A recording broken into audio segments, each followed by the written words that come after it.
Hi, I am Robin Hall, Master Trainer, Life Coach, Entertainer, general all-around nice guy. And in the seminar you're going to come out of it with a series of notes from yourself to yourself which are going to move you to a happier and healthier life. All you need is something to keep time on and your journal, whether that be a phone, a tablet, a computer, anything that you take notes on. So I'll talk, tell you some stories, some experiences, some very deep and meaningful, insightful stuff, and then I'm going to give you a 2-minute task, just 2 minutes, for you to write from your heart, not from your head, just write from your heart for 2 minutes and come up with your own insightful, deep and meaningful stuff that's going to move your life forward. So, get your phone, tablet, journal, whatever it is you prefer to take notes on, and get your watch ready or a timer, and get ready to take your life in a more positive direction.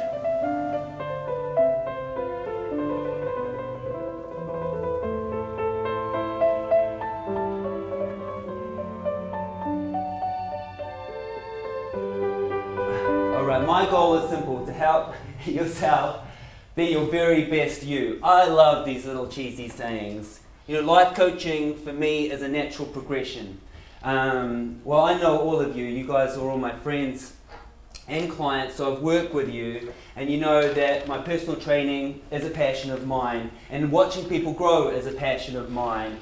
I remember when I was in drama school and I had an amazing teacher. She was an Alexander teacher, and she would align your spine. And I've got like a kind of a little hunch going on through various stresses from here and there, but she would take time out of her day to spend extra time on my bad posture. And I didn't get it. I thought this was just an amazing thing that she was doing. She'd spend her own time on my lunch break helping me out. And I was like, wow, you know, that's great. Yeah, and it was really amazing what she did. She'd just like align my spine. I'd just be lying there. It was kind of like a combination of a massage and a chiropractor, but she had a very magical touch. And she would gift her time to work on me, and I was always really touched by that, and I didn't really get it. And I asked her, you know, why are you spending all these extra hours when you can be with your kids or have a cup of coffee? Why are you spending this extra time out of your day working on me? And she told me that if I knew what she got from helping people, that I'd be wanting to pay her to do it. And that concept, I didn't get it all. I thought she was crazy. Another quote that I liked that I didn't understand in my early 20s was Deepak Chopra, when he says, to get where you want to go, first help others get where they want to go. And I was like, that is absurd. That is absurd. That guy is out of his mind. And the other moment I remember, and I was on a brass band tour, true story, and I was outside a pub, and I was just standing there, and this very, very drunk man came up to me, and he was swerving all around, and he came up to me, and he was like, nobody is above you, and nobody is below you. And I was like, cool, okay. And then he said it again, nobody is above you, and nobody is below you. And I'm like, I'm definitely above you. Please leave me alone. I didn't say that. Internally I said that. What a horrible person. But I remember a part of me going, maybe a few years from now I'll look back on what this deep guy was telling me, and I'll change my opinion, and I have. Because watching people grow and helping people grow is amazing. It really fills a part in my soul. The more I give, the more I get. When I see someone do some extra push-ups, when I see someone run up a mountain faster than they have before, it feeds my soul. It really does feed my soul.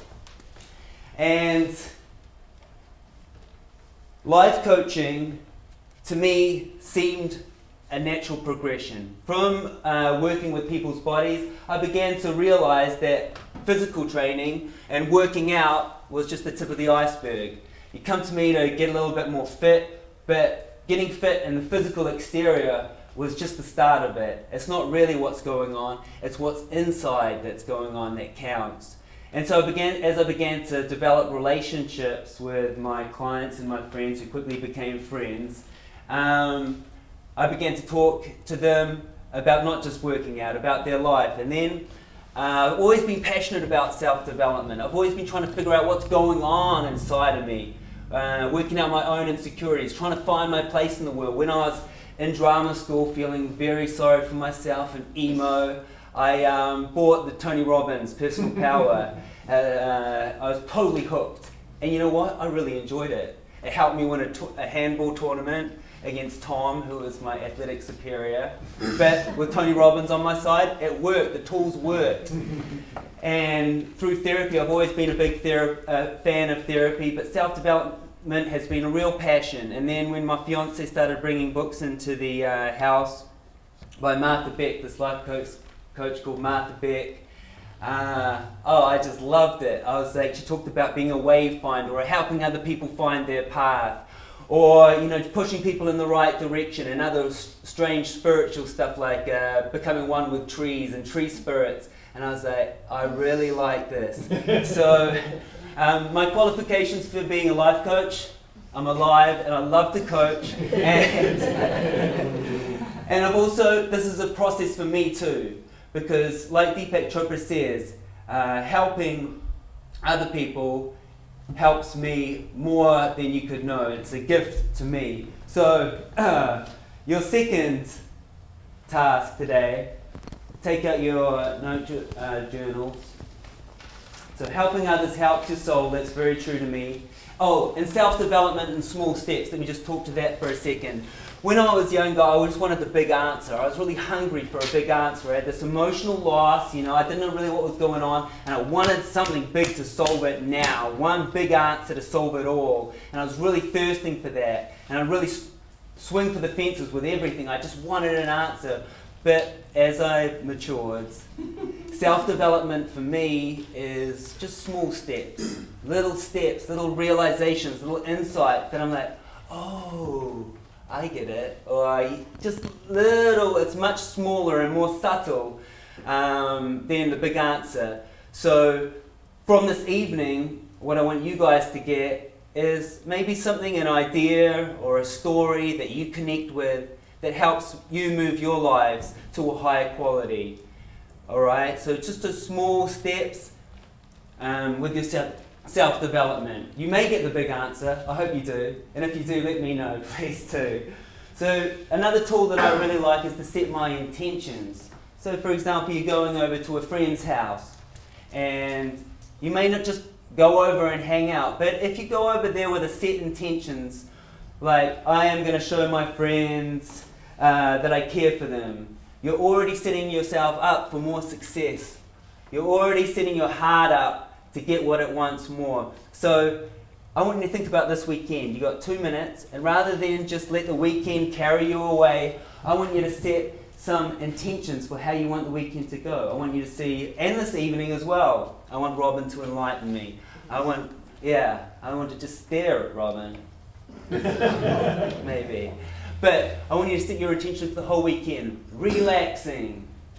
Maybe it is giving back to a family, connecting with some more family, drinking beer and watching football. You got 2 minutes, and now let me talk about the 2 minutes, before you get into it. With these 2 minutes, I love timed exercises. I love working out to timed exercises, but I love also life coaching to timed exercises because it takes the pressure off my brain and I can just go for it. So 2 minutes is a time frame I can concentrate on just.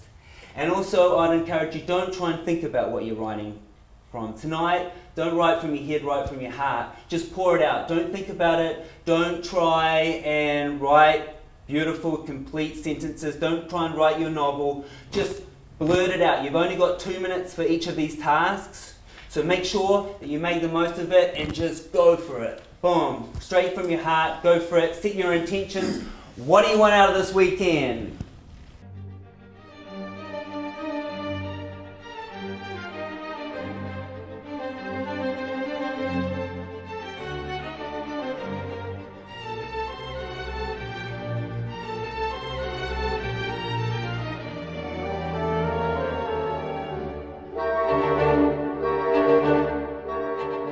Let me tell you a story. The London weather, 2 of my best bathing experiences.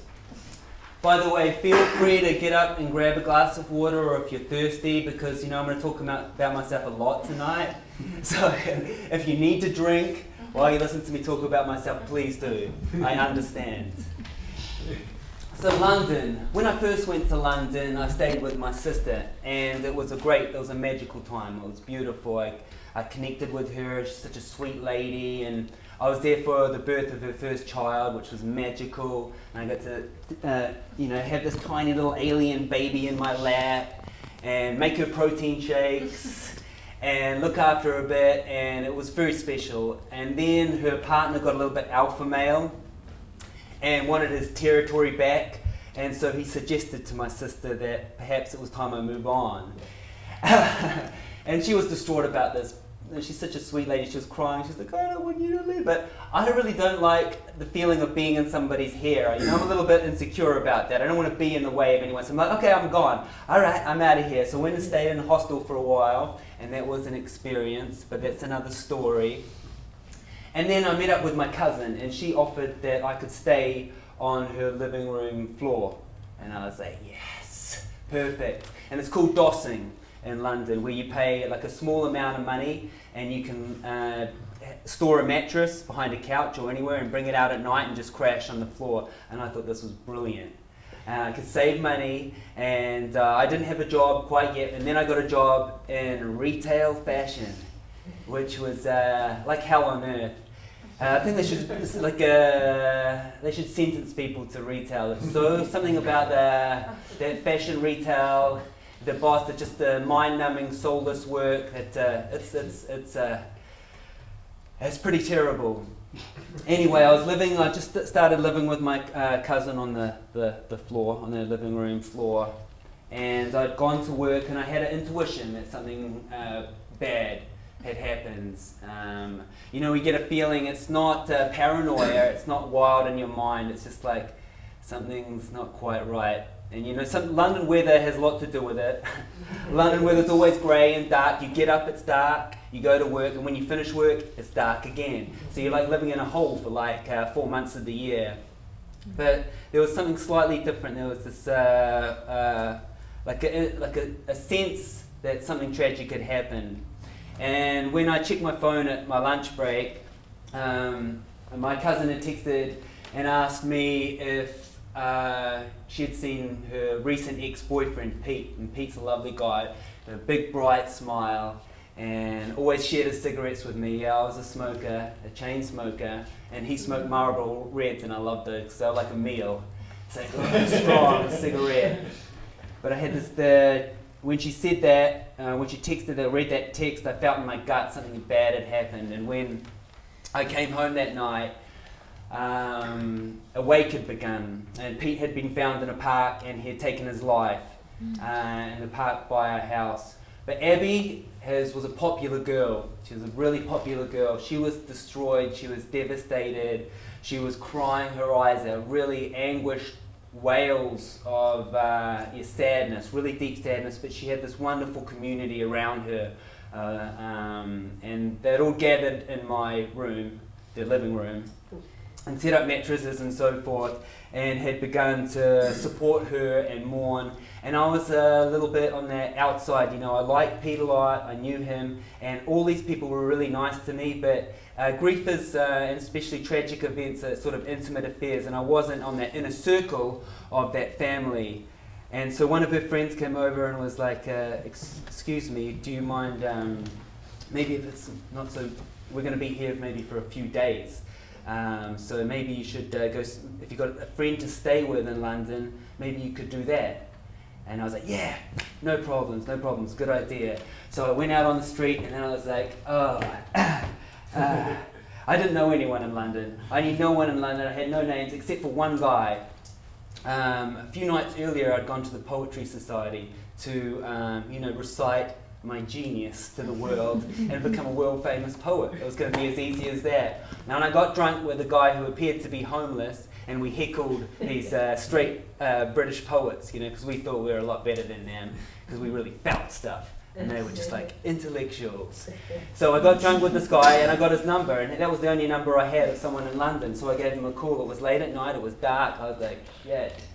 And he answered, and he was like, yeah, all right, come on over. So I did.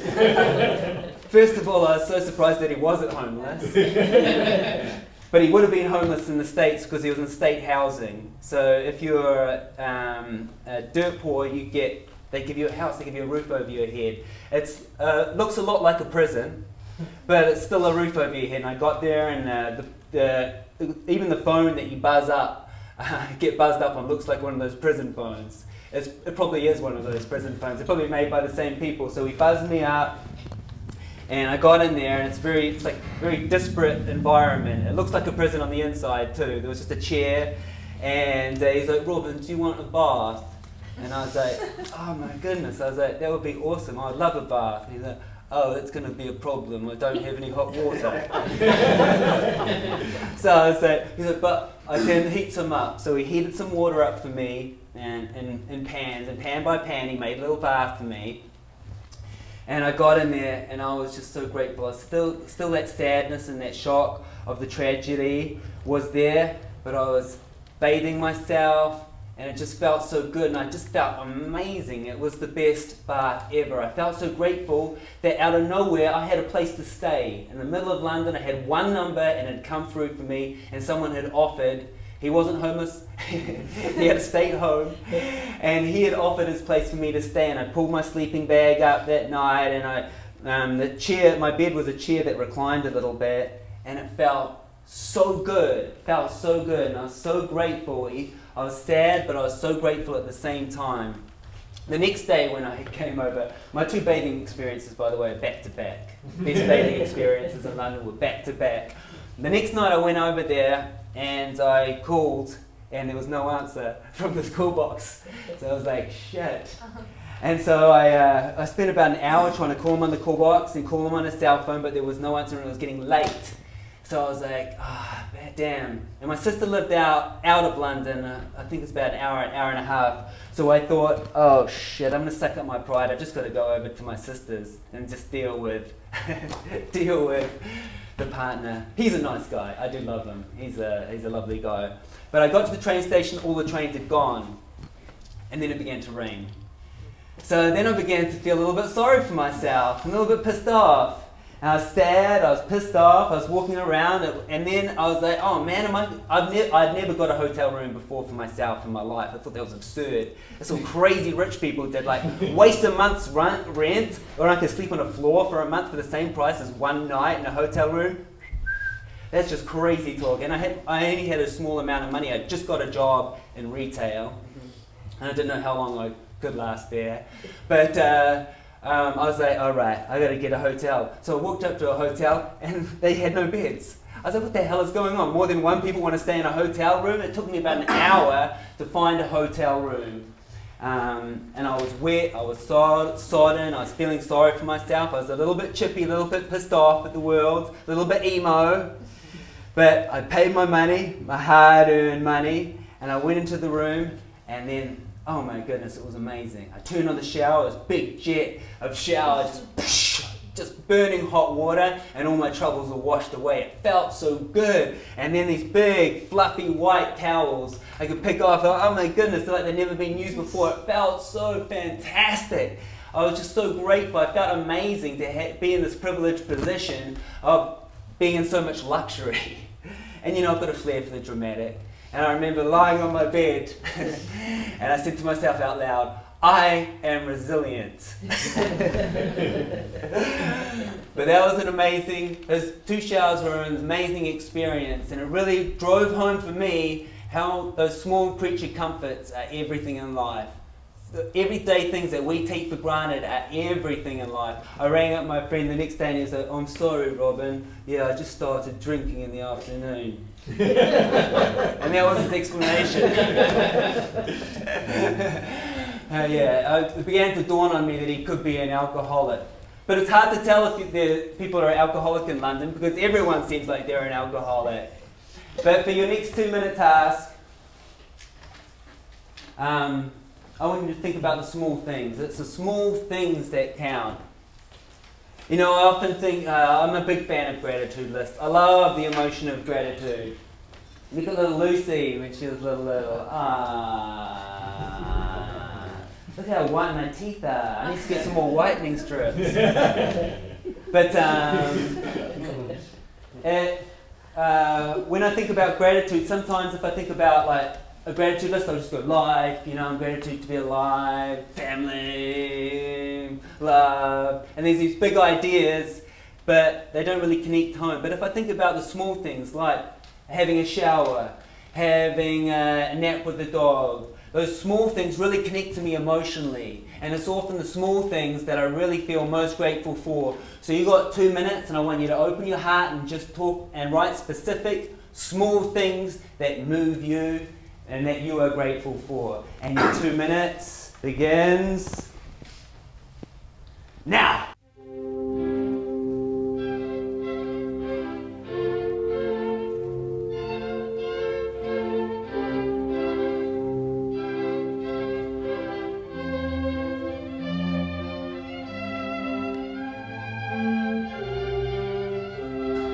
Get out of your mind and into your heart. Mental illness and me. Now, mental illness has been a big part of my life. It's been, my dad is a mixture of things. Very narcissistic. I was talking to my auntie. I was in London. This was in London too, and I was like, I just don't get that. I just don't get it. I can't work it out. And she's like, well, because she was married to his brother. And obviously she's his auntie, and my auntie, and she said, it's just like he's in a bubble. So there's a bit of narcissism. One of my therapists said a bit of a bipolar, but he's a funny kettle of fish. And my mom wasn't diagnosed till late in my teens, early 20s, but she was she's schizophrenic, and she suffers from bad schizophrenia. So I experienced some decent sort of run-ins with trauma at an early age, which affected my mental health. One of the more traumatic scenes that I saw was, now Mom, when she hears a voice, she really believes that it is that voice. And Mom was a great mom. I love my mom. She made sure that we had organic, good, healthy meals. She really made sure that school was really important, made sure that I learned trumpet, and was focused on the kids, really focused on the kids. But she did have this disease. So one afternoon when I came home when I was 9 years old, I believe, 9 years old, and she was being carried out by paramedics. Her body was limp, and she tried to commit suicide with pills and a bottle of whiskey. And then I was told later in the evening that she'd gone into a coma. And so I went to school the next day and I played up and I got into trouble and again. And I remember just crying my eyes out, just going, did you hear what happened to Mom? But I didn't have the emotional wherewithal to deal with it. Mental illness for me was something that was normal. And I began to have my own little symptoms of anxiety. I began to separate from my emotions because some of the things that I dealt with were too beyond my emotional maturity. So I went into my head and I'd play games. So one of the games that I'd play, I knew there was something a bit shifty with my parents' marriage. So I'd ask my mom, I promised myself that I'm going to ask my mom every night that if our dad and her are going to get divorced. And if I did this every night, they won't get divorced. And this went on for a long time until Mum was like, if you ask me that one more time, I'm going to get divorced. So I didn't do that. Okay. But then something shifted in my brain chemistry, and I remember when I was about 10, I went and saw Pet Sematary with my dad and my brother, and my brain was feeling a little bit uncomfortable, and I was imagining that the horrible image was really scaring me, and so I was sitting in the movie theater and I was like, oh man, this is bad for me. So I imagined that I was playing a video game and trying to shoot the images, but like if someone says to you, don't think of the color blue, you think of the color blue, right? It was like that concept, but just a little bit more extreme, so I got obsessed. And whether it was a mix of brain chemistry or whether it was a mix of something that, or emotional trauma, I developed these OCD symptoms. So then this, from Pet Sematary, it developed in a game that I developed in my head where I had a little sword. And these evil forces, evil demons were trying to attack me and get into my brain. And if they'd get in my brain, they'd turn me evil. I thought, oh my God, I might turn evil. And so I'd get this little sword, and I'd whip it around my head like crazy, and it would create this force field, and it would push these demons out into the nether world where they'd explode, and then they'd regather their forces and come back again and try and attack me. So in my head, I was doing this throughout the day after day, and this went on for about 4 years. So I could relate to people, and I had a lot of great experiences, but I was in a little bit of a painful mental state, because I was in this little mental war for many years. And then, you know, it would come and go, but one thing that really helped me, and the saddest, because it was such a long time later, because mental illness for me was normal. It wasn't something that was weird that I was going through. I thought everyone had crazy stuff going on inside their head, and that was like everyone had their demons to deal with. Everyone had, you know, like this was part of life, being stuck in your head and dealing with this sort of stuff. So when I was 24, I was coming out of a bit of a depression, and I'd gone to therapy. I'd asked for help, and it wasn't sort of working. But one thing that really helped me was medication, and that was amazing. That was the first step. I was like, oh my God, this is like, it was like a miracle. It really was like a miracle. Those obsessive sort of thoughts and that obsessive track finished. They just went away. And that was just a breathtaking relief for me. And then the second thing that really influenced me and made me feel much more comfortable at home was reading a book called Stop Thinking, Start Living, which, let me know the secret that thoughts aren't real. These thoughts weren't real.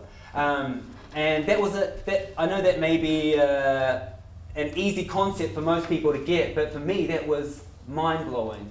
It really changed me. I was like, oh my goodness, this doesn't mean something significant about my life. Every crazy thought that enters my head doesn't have actual meaning. It's just a biochemical process. That was great. And then I became enlightened when I listened to half of Eckhart Tolle's A New Earth. And I really enjoyed this concept of being able to step away and not being defined by your mind, because there was my soul. Beyond all my dealings with mental illness and my parents, there was something essential, that essential Robinness, my soul, my heart, that cannot be defined by my conscious thoughts, which could range from anything and were crazy. And those three things really helped me settle in my skin, and I felt a lot more comfortable, and I felt great. Enlightened. So now I'm enlightened. But I'd like you to think about now, for your next little task, so takeaways from that: always reach out for help, know your thoughts aren't real, and I'd encourage you to not be defined by your minds. Now for me, that feeling of being inside is feeling completely relaxed. You know, when you're at home and you're completely relaxed and you can just be. That feeling of being at home, that presence, that real, essential you. I want you to think about moments like that where you feel that sense of inner peace, not defined by your mind, but defined by something a little bit deeper. All right? So, 2 minutes. For example, I feel really at home when I'm jamming on my guitar, when I'm with Michelle, when I'm napping with my dog, when I'm meditating. That takes me to a space of inner peace beyond my conscious mind.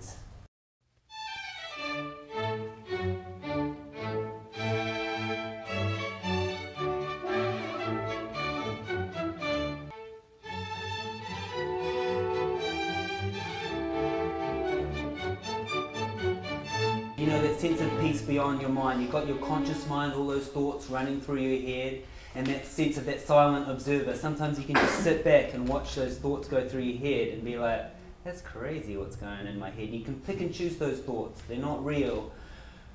The biochemical process. You choose which thoughts you want to act on, and they don't define you. Your heart defines you. Get out of your head and into your heart. Now everybody! No, oh look, there's a shot of Milford Sound. So that's, you should all go there. That's a magical place. You know, it's just got magic about it. Whenever I'm in nature, I have that sense of peace. Where is it? South Island, New Zealand. Yeah. It's a beautiful spot, but whenever I'm in nature, that's one of my keys. I can just relax and just look at my mind ticking away, but I've got that sense of peace within. All right. Cheesy mantra number 5, 6, 7. I came up with this yesterday. I just wanted to put it in there because it was cheesy and I liked it. If home is where the heart is, live in your heart and you'll always feel at home. I made that up. Amazing. Amazing. What a mind. I do a little work for charity and I like to talk about it a lot. It's my next segment. The homeless situation in Los Angeles. All right. So, I was working with my beta life coaching client, Tim, and he was talking about wanting to connect a little bit more, wanting to give back. And he found this place, my friend's place in Los Angeles. Now, the homeless problem, my friend Robin from New Zealand, she's called Robin, she did a documentary in Zimbabwe. And I was like, my goodness, isn't that just horrible? Wasn't it just horrible? Wasn't it just horrific to just be around all that suffering? Just like, well, that's everybody's reaction. You know, when we see someone on the street or when we see someone in pain, we're like this. You know, I don't want to look at that. Or when we see it on TV, keep it at arm's length. Turn off your brain from it. And it's a completely natural reaction. But when I looked around Los Angeles, it just seems crazy to me. I feel like it's a mental health issue too, so of course it's important to me. You know, of course I relate to it. When I see people out on the streets who are mentally ill, it makes me angry. It makes me a little bit angry. So this was a cause that I'd like to give back to as well. So me and Tim have been doing some volunteer work once a week with homeless youth. And it's disgusting. It's disgusting that Los Angeles, we're a fucking blue state, right? We're supposed to be democrats, we're supposed to be socialists, and there are mentally ill kids on the streets. That is disgusting. That disgusts me. And not only that, there are kids on the streets with babies. God. But it's good to connect with those things. Before I'd have that experience, I could compartmentalize it. And I think that's natural for us to do. We want to compartmentalize problems or like tough situations or tough aspects of society. But I find that if I connect with those aspects that I don't want to connect with, that I want to shut away, it opens my heart a little bit more. And it actually makes me a little bit more happy in a strange way. And me and Tim were nominated as volunteers of the month. That's right, that's right. Give it a applause. That is the thing. Come on, come on.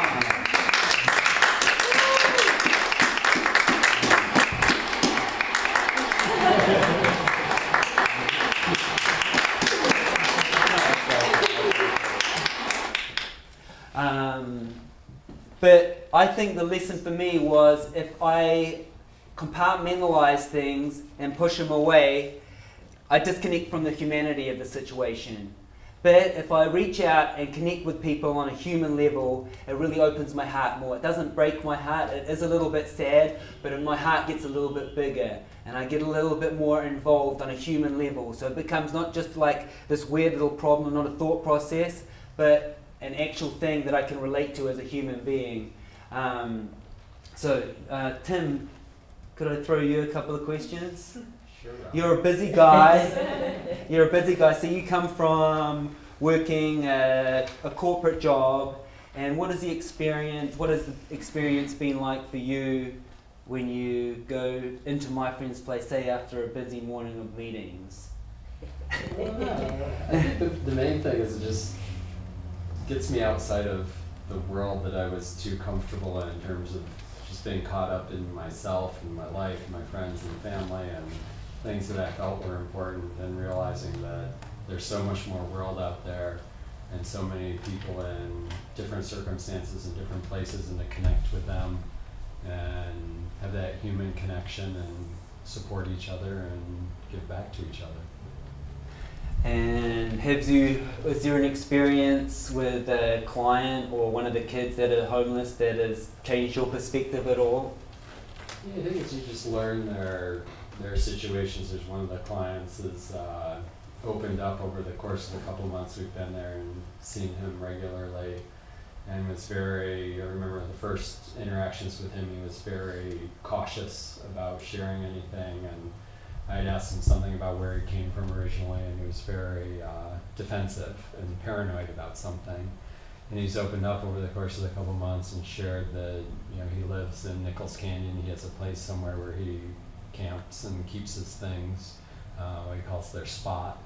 And it's been nice to see that just through being friendly and open and interacting with people, you can make a connection. And I think, you know, hopefully it's been positive for him too, that he feels he can chat and talk with somebody and relate with people. And it's certainly been helpful for me to see that I can do that with somebody who's in very different circumstances than I am.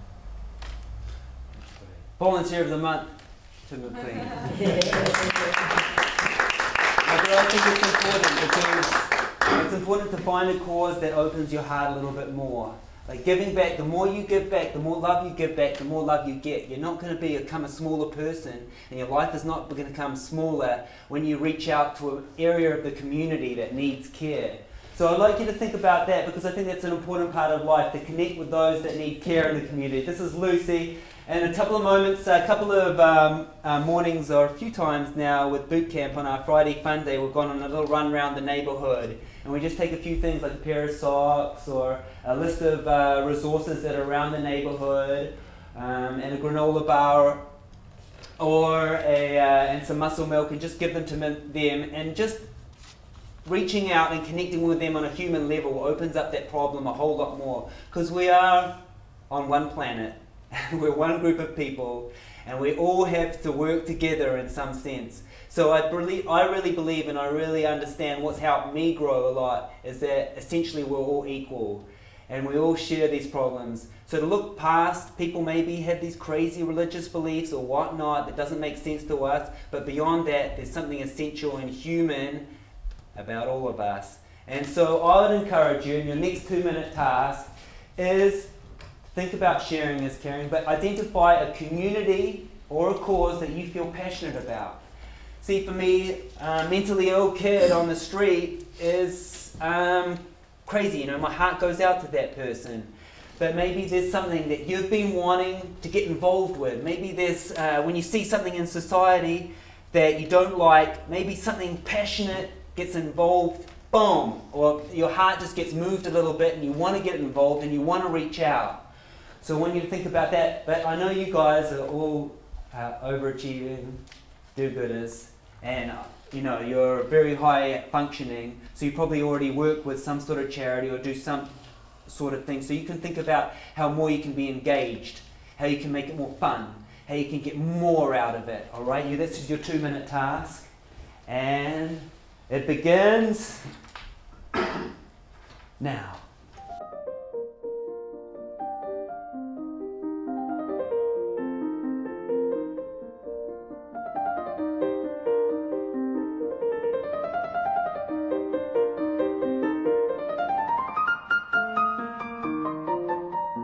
Yeah, and with giving back, it doesn't need to be something that's a drag. Nothing needs to be a drag in life. In fact, I'd encourage you with giving back as everything, go with what makes you feel strong in your heart and your body.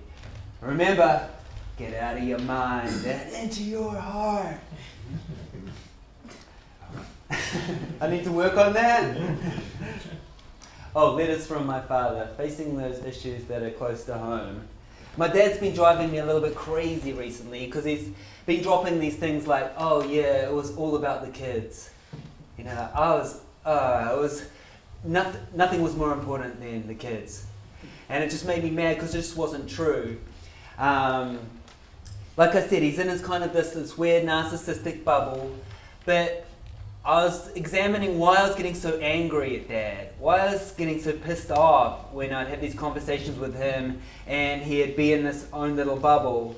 And I'd recently become enlightened, and after listening to half of the Eckhart Tolle CD. So I sent it to Dad, and this was his reply that I'd like to share with you. Hi, well, I've been reading Toll, and thank you for it. It is nice to know that both he and I alighted at Tottenham Court Road Tube Station and walked into Senate House Library. I did this for 3 years.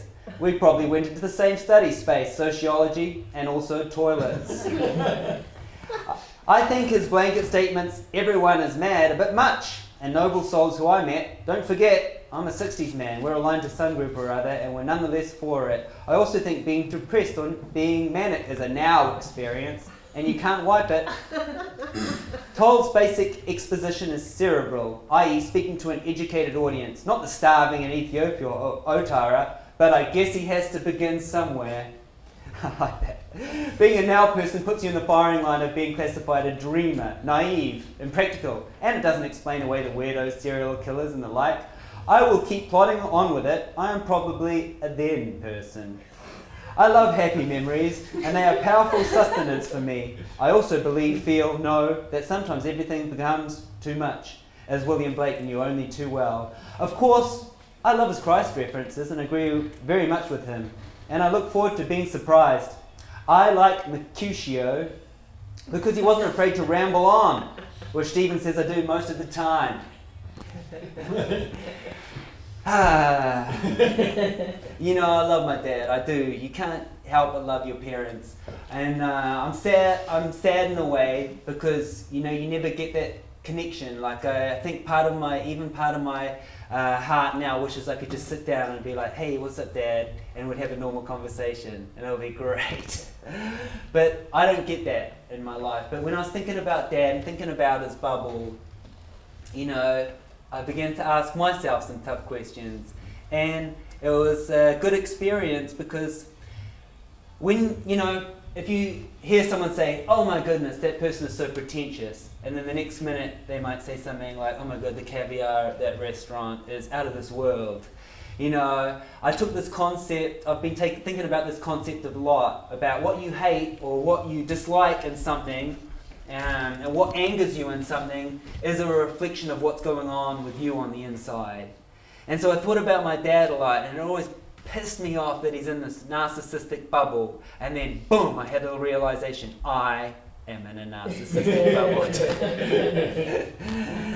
But it was a good cathartic release because I was like, you know, when I'm like, oh, getting pissed off at Dad, I'm like, I can see aspects, of course it's not to the same degree, but there is aspects where I get in my own little bubble, I get in my own little head, and I am like my father. In some aspects. My dad too, he did give me a lot of things, you know, he's very artistic and musical, so, you know, this isn't a complete sob story, he wasn't completely evil. But he is a little bit of a narcissist, and I, through hating narcissism, began to realize that I, myself, was slightly narcissistic. So your next task is not to think about your fathers or parents. You can if you want, but your 2-minute task is to find an individual or a cause that you are angry or annoyed with. So something, you think of that first now, I'm not going to start the 2 minutes. You want to think of something that's pissed you off.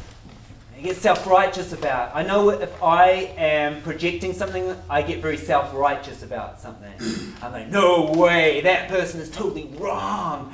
That person is, yeah. And I get that self-righteous feeling. When I feel that feeling, I know it's time to look in the mirror because oftentimes, not always, but often, the things that we project our hate, our negativity onto are things that we just dislike about ourselves. So think about something that's pissed you off in the last week or month, and then I want you to ask yourself, what lessons have you learned from that anger? Okay, what lessons have you learned from that anger? That sounds like it's going to end that sentence. You've got 2 minutes.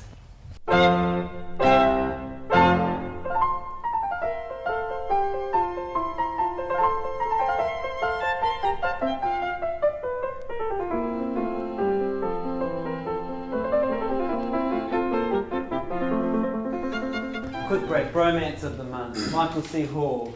I just finished watching 6 Feet Under. What an actor.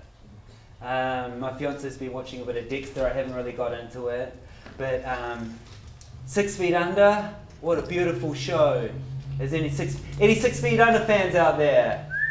Yeah, it's beautiful, it's beautiful. I loved his acting performance, and I love that show, because we are all going to die. You know, and I think that to think about death, I think we should think about death often. It puts everything in perspective, because often we're trapped in our egos. We're like, oh my goodness, I want to be someone.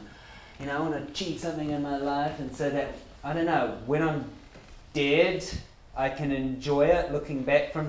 No, it doesn't make sense.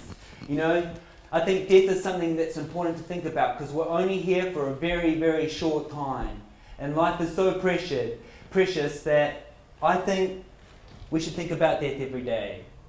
Because it puts things in perspective. If you've got a little problem, if you're angry at something, just know that you're going to die, they're going to die. So let it go and be positive.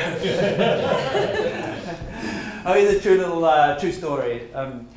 Talking about getting wrapped up in my ego, I was feeling very life coachy one morning, and I got on the bus, and there was this bus driver, and he was really pissed off. And he was sitting there, and he was getting really angry at everything, and he was like, oh God, why are you there? Why are you traveling? Those really high stress levels were crazy, and I was like, you know what, I'm going to help this guy.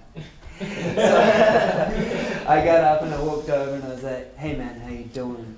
I was like, you know, when I'm stressed out, I just take 10 big deep breaths. And it lowers my heart rate, and it just calms my mind, and I just let go of my thoughts, and I feel a lot better. Do you know that taking 10 deep breaths is like taking Adderall or a similar prescription medicine? And I was like, yeah, if only it was that easy. But you weren't there that night. When that guy was there, and I wake up in the morning and I know something he did to me. I know he did something to me, and now he's running the city. And now he's running the city. And I said, wow, maybe that guy needs more than 10 deep breaths.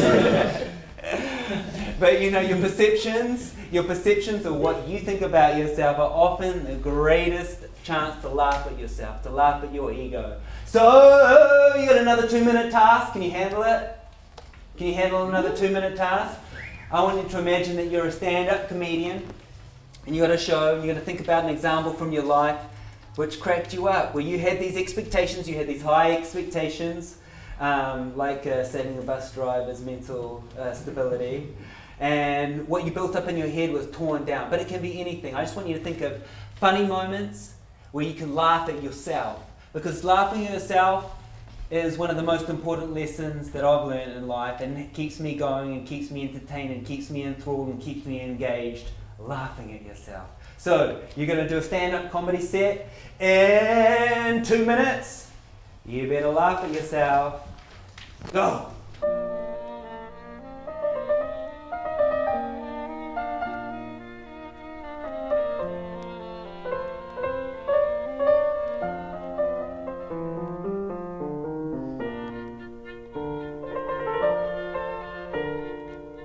So now you have a series of prompts, a series of notes in your journal there that are going to move you to a more positive, fulfilling life. They're notes that you've written, and they come from your heart, and they're for you. I'm really looking forward to connecting with you again, encouraging you, coaching you, and helping you live your happiest, healthiest life lived from the heart. Until next time, I'm Robin Hall, life coach and master trainer.